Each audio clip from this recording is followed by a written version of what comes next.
মধ্যপ্রাচ্যের রাজনৈতিক উত্তেজনা ২ সপ্তাহের জন্য স্থগিত থাকলেও এর প্রভাব বৈশ্বিক অর্থনীতিতে এখনও গভীরভাবে অনুভূত হচ্ছে।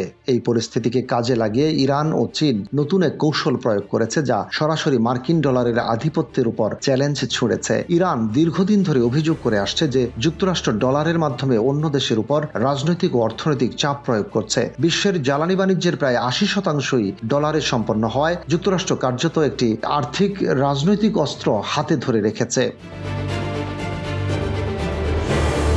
এমন বাস্তবতার মধ্যেই ইরান ও চীন নতুন পথ বেছে নিয়েছে, হরমুজ প্রণালীকে কেন্দ্র করে ইউয়ানের লেনদেনের ব্যবস্থা। বিশেষত হরমুজ প্রণালী, যা বিশ্বের মোট জ্বালানি ও তরলীকৃত প্রাকৃতিক গ্যাসের প্রায় ১/৫ বহন করে, ইরানের জন্য কৌশলগত গুরুত্ব বহন করে। ইরান সম্প্রতি কিছু বাণিজ্যিক জাহাজের কাছ থেকে ইউয়ানের টোল আদায় করেছে। শিপিং সূত্র জানাচ্ছে, মার্চ মাসের শেষ পর্যন্ত অন্তত ২টি জাহাজ এই ফি পরিশোধ করেছে। এমন পদক্ষেপকে আন্তর্জাতিক মহল প্রতীকী হলেও কৌশলগত হিসেবে দেখছে।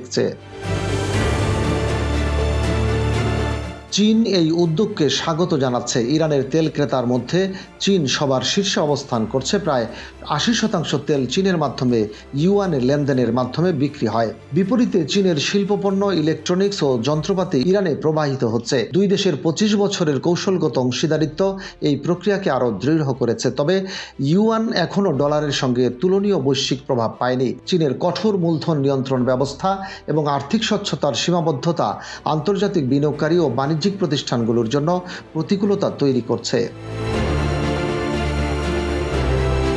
আন্তর্জাতিক মুদ্রা তহবিলের হিসেব অনুযায়ী বৈশ্বিক বৈদেশিক মুদ্রার রিজার্ভে ডলারের অংশ এখনও প্রায় ৫৭%, যেখানে ইউয়ানের অংশ মাত্র ২%। বিশ্লেষকরা বলছেন, এই পদক্ষেপ তাৎক্ষণিকভাবে ডলারের আধিপত্যকে শেষ করবে না, তবে এটি একটি ধীর এবং স্থায়ী প্রক্রিয়ার সূচনা। বিশেষ করে যদি উপসাগরীয় দেশগুলো ভবিষ্যতে ইউয়ান গ্রহণ করে, তবে ডলারের প্রভাব আরও দ্রুত কমতে পারে।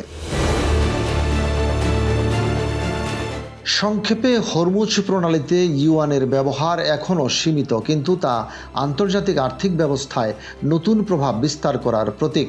ইরান ও চীনের এই উদ্যোগ কেবল বৈশ্বিক অর্থনীতিতে ভারসাম্য পরিবর্তনের ইঙ্গিত দিচ্ছে না, বরং এটি দেখাচ্ছে যে শক্তিশালী রাষ্ট্রগুলো এখন আর্থিক কৌশলও ব্যবহার করছে রাজনৈতিক ও কূটনৈতিক প্রভাব বৃদ্ধির জন্য। রশিদ কামাল, বাংলাবাজার পত্রিকা।